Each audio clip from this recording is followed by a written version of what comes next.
And now, it's The Law Show on CL 650. A comprehensive look at everything you need to know about the law. Now, here's Sterling Fox. Good morning and welcome to The Law Show here on CIL 650. On the program today, we're going to talk about immigration law with our guests from Maynard, Kischer, Stojicevic, immigration lawyers in Vancouver. Gordon Maynard and Rudy Kischer are back with us. Gordon and Rudy, welcome back to the program. Good to see you both. Good to see you too, Sterling. Good morning, Sterling. Well, all right. Now, before we get into this whole business of inadmissibility, which is something I'm quite looking forward to, especially with all the changes to the Immigration Act, help us out by understanding a little bit about Maynard, Kischer, Stojicevic.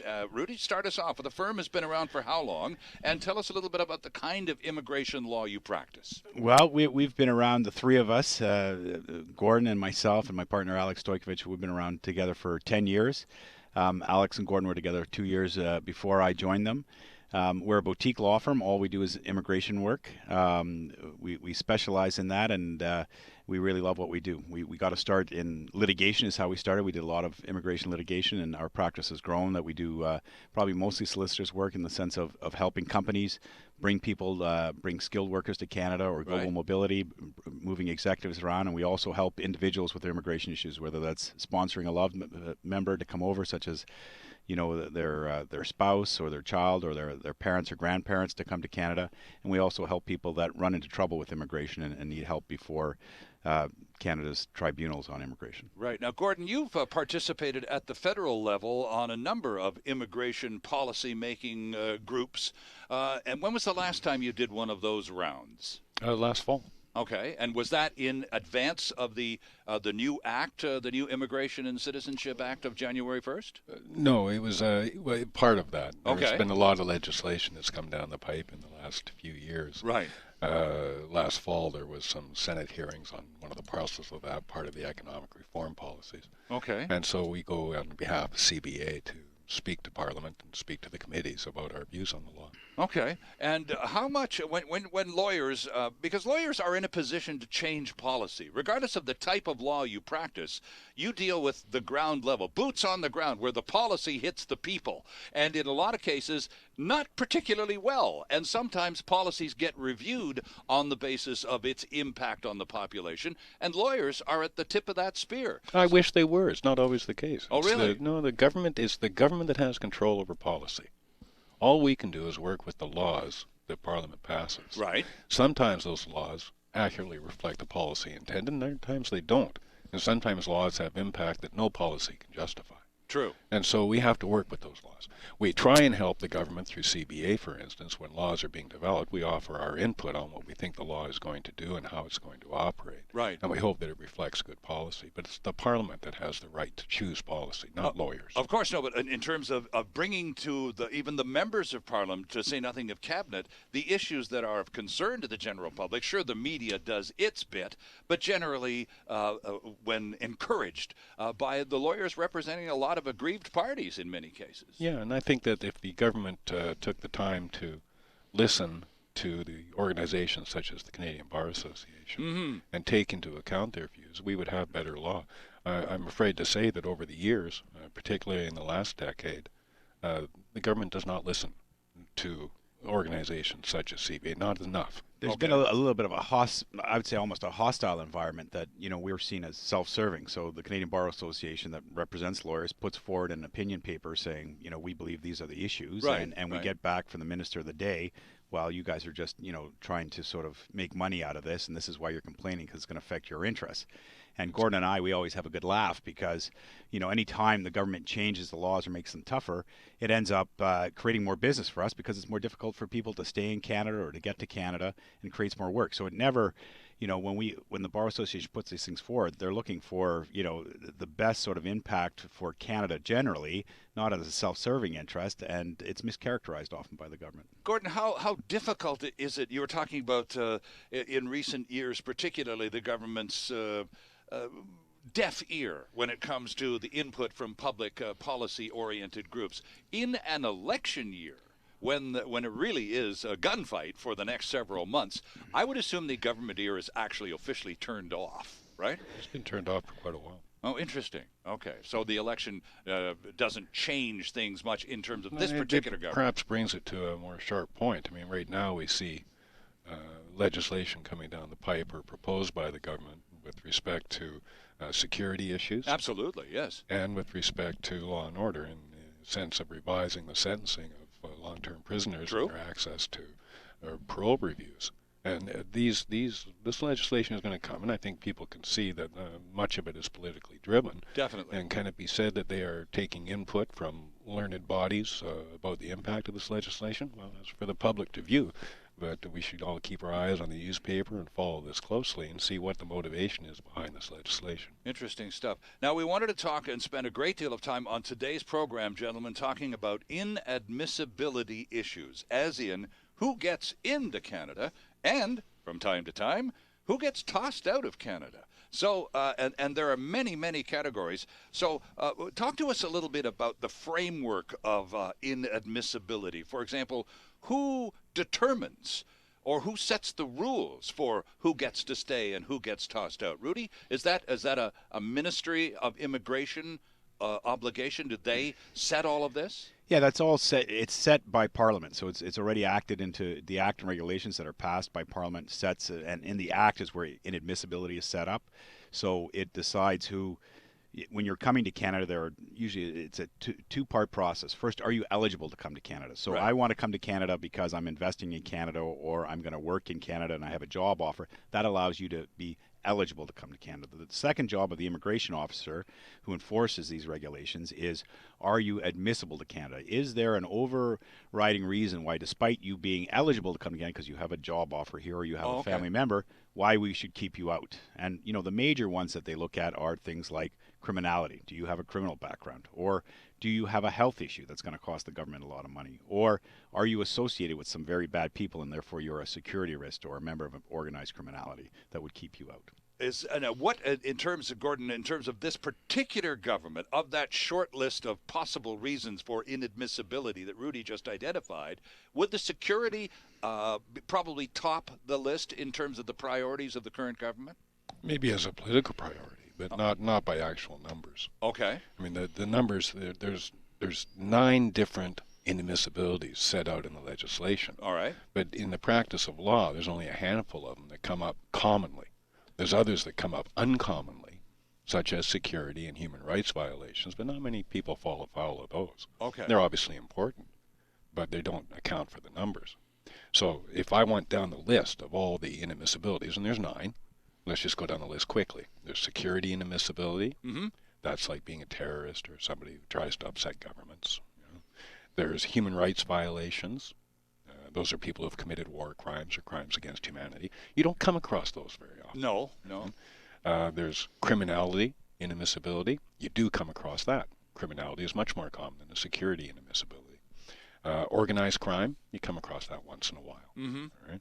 Health grounds, that's really common. All right? And particularly when you're talking about parents coming to Canada. Financial reasons, those are people who aren't able to support themselves in Canada. You almost never see those. The people who apply and are eligible for selection aren't people who aren't able to support themselves. Well, wouldn't people typically, Gordon, who aren't able to support themselves in Canada, who want to come to live here, wouldn't they be applying as refugees? Yes, they could apply as refugees, Okay. and that comes under a humanitarian compassionate ground selection. Ah, okay. Right? But one of the reasons, as Rudy could talk about, when you select refugees overseas, one of the things you look at is their ability to integrate into Canada. Sure. So, but very rarely do you see people refused on financial grounds overall. Okay. Misrepresentation is a ground of inadmissibility. You lie on your paperwork. You lie on your paperwork. Right, okay. And that was put... most everybody would get tossed out for that. Doesn't matter what you're applying. you fudge the application, you're out. Next. And one of the things we can talk about later on when we're looking at that one is the questions they ask on the form. Okay. What kind of things you run afoul of. But that was a ground of inadmissibility that was put in place in 2002. Officers hated it when people didn't tell the truth on applications. They wanted to make sure there was an independent ground to turn them down when Sure. they didn't tell the truth. So you'd see that quite commonly, actually. Okay. So there used to be that you could misrepresent yourself. You could lie on your application, and might eventually get caught, and you might get sent away, but there would be no consequences for lying on a formal federal document, and now that's changed, right? That's right. Okay. And the story that officers love to talk about was people who were applying for immigration to Canada, and they were including a child who really wasn't their child. Oh. You see, and then they would get caught out, and they would get turned down. But they would simply make a new application and just tell the truth this time. They wanted consequences based on the misrepresentation, so they put this provision in. So now there's a 5-year bar against any further application. Ah, so if you lie on your application, Rudy, you can try again, but you're going to have to wait 5 years and cool your heels for lying in the first place. Yeah, I mean, one of the while I think most people would agree that's a good provision, I think one of the problems that we see is the way the forms are actually set up. That the questions sometimes are very not clear. Clients read them, they answer them generally, and then they're held to account later and saying, well, you lied here. And an example of that, I have a lot of clients from Korea, for example, that they're filling out a form and they ask you, have you ever been convicted of an offense or a criminal act? They fill out the form and they say, well, no. And then they're asked to provide their documents from Korea, their criminality certificate. Right. Well, in Korea, they list every traffic violation. So Oh. I end up with a truck driver that's had, a 10,000 pound load. He's had 11,000 pounds and he got written up for a fine for that. Well, the immigration officer says, well, you lied. My client's sitting there going, what'd I lie about? I'm not a criminal. He's like, well, you've got all these offenses. Meanwhile, the offenses aren't something anybody would think as being a criminal offense. Right. They're simply a small violation, a traffic violation, yet they're found to be guilty of misrepresentation. Interesting. And the other non-compliant, the other inadmissibilities are non-compliance, which are common. Non-compliance would include things like not meeting the residency obligation if you're a permanent resident, or if you're in Canada as a visitor working without a work permit, or if you've got a study permit not attending school. Okay. These are all non-compliance, and these are grounds for inadmissibility. And then there's one called inadmissible family members, which is, again, a very narrow one. So those are the inadmissibilities that exist under the Act, but the ones that really are common are misrepresentation, non-compliance, health grounds, criminality.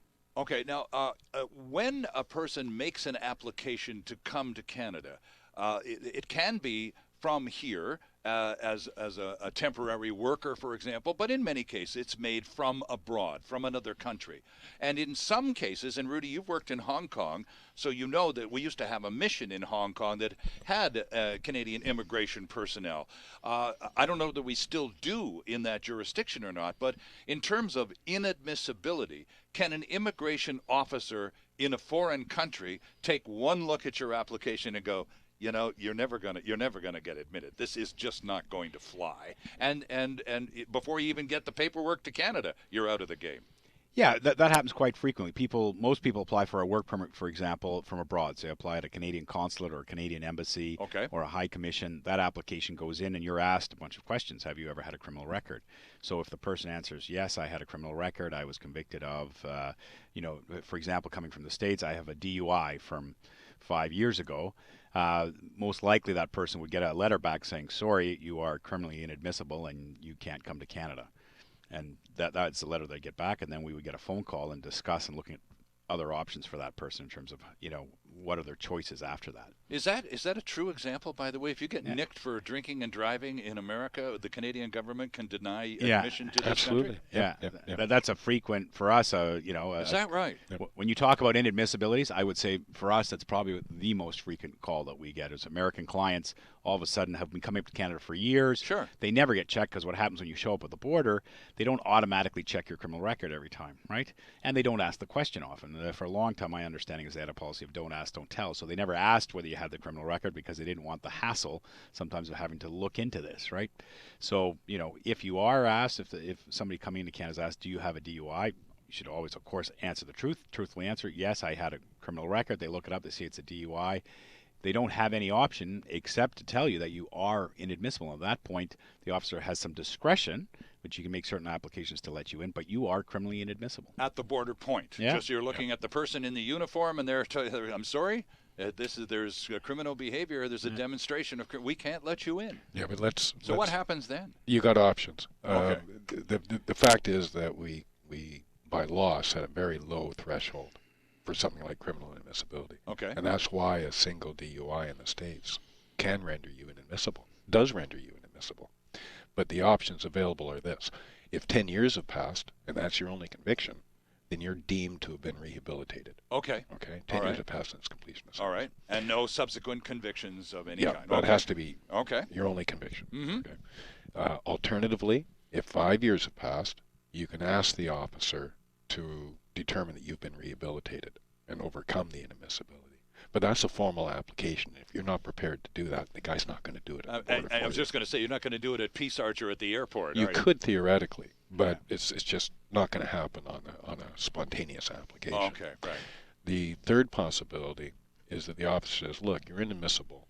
I'm not prepared to do the rehab application, but I will let you in on a temporary basis with special permission, and that's a TRP, a temporary resident permit. And the only function of that is to allow somebody to come into Canada who is inadmissible, not just criminally inadmissible, to any of these inadmissibilities. Okay. An officer has the discretion to say, I will let you in, but he's balancing the circumstances. He's looking at what's the ground of inadmissibility, why are you coming in, what's the urgency, what's the importance of it, right. Do I think you're a threat?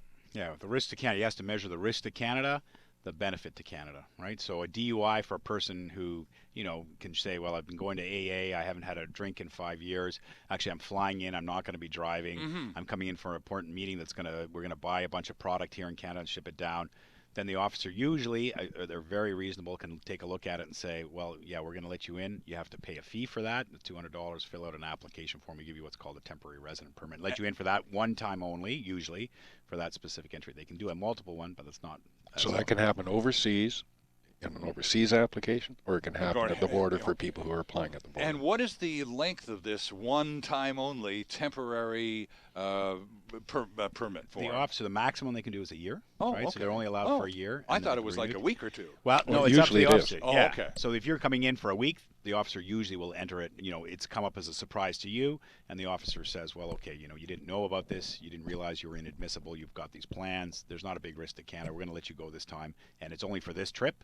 And then next time before that, you'll have to apply for these other options that Gordon has talked about, rehabilitation. Okay. Which take a lot. We need to take a break. Just before we do, though, in our last gathering, I think you, Rudy, identified, we were talking about this new act, which has just come into play in January, and there's a second wave coming through, and I believe it's July. Yeah. And you said, really, for immigration specialist lawyers, this is somewhat confusing and a chore to keep up with. What about those men and women working at the border? If you guys are struggling with it and it's all you do, how confusing must it be for them to try and keep up with all this stuff? I think the border has especially a hard job of it these days because, number one, in 2002, they separated the agencies. So you used to have actual immigration officers, Citizenship and Immigration Canada officers at the border. You no longer have that. Now you have a separate agency that has basically been contracted out by Citizenship and Immigration called the Canada Border Services Agency. So it's not their primary function.